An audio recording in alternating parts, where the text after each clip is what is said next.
Police ಇಲಾಖೆಗೆ ತಲೆನೋವಾಗಿದೆ ಆ ಎರಡು ಪ್ರಮುಖ ಸಾಕ್ಷಿಗಳು.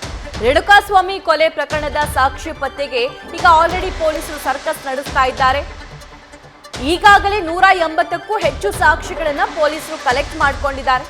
ಆದ್ರೆ ಈವರೆಗೂ ಕೂಡ ಪತ್ತೆಯಾಗದ ಎರಡು ಪ್ರಮುಖ ಸಾಕ್ಷಿಗಳು. ಆದ್ರೆ ಈವರೆಗೂ 2 ಮೊಬೈಲ್ ಫೋನ್ಗಳು ಮಾತ್ರ ನಾಪತ್ತೆಯಾಗಿದ್ದಾವೆ. 2 ಮೊಬೈಲ್ ಫೋನ್ಗಳ ಪತ್ತೆಗೆ ಪೊಲೀಸರು ಕೂಡ ಹರಸಾಹಸವನ್ನ ನಡೆಸ್ತಾ ಇದ್ದಾರೆ. ರೇಣುಕಾಸ್ವಾಮಿಯ ಆ 2 ಫೋನ್ಗಳು ಎಲ್ಲಿ ಹೋದ್ವು ಅನ್ನೋದೇ ದೊಡ್ಡ ಪ್ರಶ್ನೆ. ರಾಜಕಾಲುವೆಯನ್ನು ಕೂಡ ತಡಕಾಡಿದ್ದಾರೆ. ಸುಮ್ನಹಳ್ಳಿ ಬ್ರಿಡ್ಜ್ ಕೆಳಗಡೆ ಆ ಕಾಲುವೆ ಏನಿದೆ ಅಲ್ಲಿ ಎಲ್ಲವನ್ನೂ ಕೂಡ ಸರ್ಚ್ ಮಾಡುವಂತಹ ಕೆಲಸ ಪೊಲೀಸರು ಮಾಡಿದ್ರು ಕೂಡ ಆ ಫೋನ್ಗಳ ಪತ್ತೆ ಆಗ್ತಿಲ್ಲ.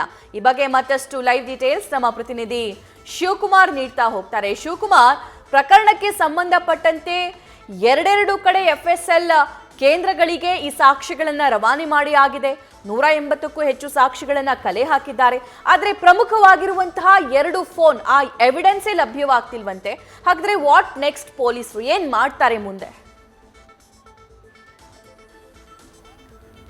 ರೇಣುಕಾಸ್ವಾಮಿ ಹತ್ಯೆ ಪ್ರಕರಣಕ್ಕೆ ಸಂಬಂಧಪಟ್ಟಂತೆ ಈಗ ಆಲ್ರೆಡಿ ಪ್ರಕರಣದ ತನಿಖಾಧಿಕಾರಿಗಳು ಸುಮಾರು 180ಕ್ಕೂ ಹೆಚ್ಚು ಸಾಕ್ಷ್ಯಗಳನ್ನು ಕಲೆ ಹಾಕಿದ್ದಾರೆ. ಸುಮಾರು 17 ಜನ ಆರೋಪಿಗಳ ಪೈಕಿ 16 ಜನ ಆರೋಪಿಗಳ ಮೊಬೈಲ್ ಅನ್ನು ಸೀಸ್ ಮಾಡಿದ್ದಾರೆ. ಆರೋಪಿಗಳ ಪೈಕಿ ಓರ್ವ ಆರೋಪಿ ರಾಘವೇಂದ್ರ, ಅಂದ್ರೆ ರೇಣುಕಾಸ್ವಾಮಿಯನ್ನ ಚಿತ್ರದುರ್ಗದಿಂದ ಕಿಡ್ನಾಪ್ ಮಾಡ್ಕೊಂಡ್ ಬಂದಂತ ರಾಘವೇಂದ್ರನ ಮೊಬೈಲ್ ಹಾಗೂ ಈ ಪ್ರಕರಣದಲ್ಲಿ ಕೊಲೆಯಾಗಿರುವಂತಹ ರೇಣುಕಾಸ್ವಾಮಿಯ ಮೊಬೈಲ್, ಇವರಿಬ್ಬರ ಮೊಬೈಲ್ ಸದ್ಯ ಪೊಲೀಸರಿಗೆ ಸಿಗ್ತಿಲ್ಲ. ಆರೋಪಿಗಳು ರೇಣುಕಾಸ್ವಾಮಿ ಕೊಲೆಯಾದಂಥ ನಂತರದಲ್ಲಿ ಆರೋಪಿ ರಾಘವೇಂದ್ರ ಹಾಗೂ ರೇಣುಕಾಸ್ವಾಮಿಯ ಮೊಬೈಲ್ನ ಸುಮನಹಳ್ಳಿಯ ರಾಜಕಾಲುವೆ ಬಳಿ ಬಿಸಾಡಿದ್ವಿ ಅಂತೇಳಿ ಮಾತ್ರ ಪೊಲೀಸರಿಗೆ ಮಾಹಿತಿಯನ್ನು ಕೊಟ್ಟಿರುವಂಥದ್ದು. ಆದರೆ ಕೊಲೆಯಾದಂಥ ರೇಣುಕಾಸ್ವಾಮಿ ಹಾಗೂ ಆರೋಪಿ ರಾಘವೇಂದ್ರ ಏನಿದ್ದಾರೆ ಇವರಿಬ್ಬರ ಮೊಬೈಲ್ ಲಾಸ್ಟ್ ಸ್ವಿಚ್ ಆಫ್ ಆಗಿರುವಂಥದ್ದು RR ನಗರದ ಪಟ್ಟಣಗೆರೆಯಲ್ಲಿ.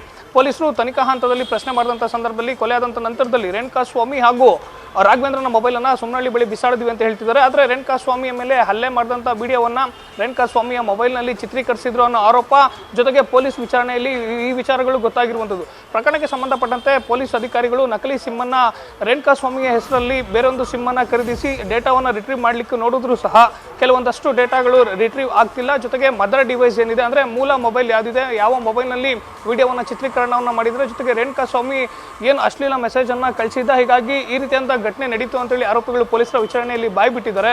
ಇವೆಲ್ಲಕ್ಕೂ ಕೂಡ ಮದರ್ ಡಿವೈಸ್ ಕೊಲೆ ಆಗಿರುವಂಥ ರೇಣುಕಾಸ್ವಾಮಿಯ ಮೊಬೈಲ್ ಪತ್ತೆ ಆಗಬೇಕಾಗುತ್ತೆ. ಕಳೆದ 25 ದಿನಗಳಿಂದಲೂ ಕೂಡ ರೇಣುಕಾಸ್ವಾಮಿಯ ಮೊಬೈಲ್ ಜೊತೆಗೆ ಆರೋಪಿ ರಾಘವೇಂದ್ರನ ಮೊಬೈಲ್ ಹುಡುಕಾಟ ಮಾಡಿದ್ರು ಕೂಡ ಇದುವರೆಗೂ ಆ 2 ಮೊಬೈಲ್ಗಳು ಪತ್ತೆ ಆಗಿಲ್ಲ. ಸಭಾ, ಥ್ಯಾಂಕ್ ಯು ಶಿವು.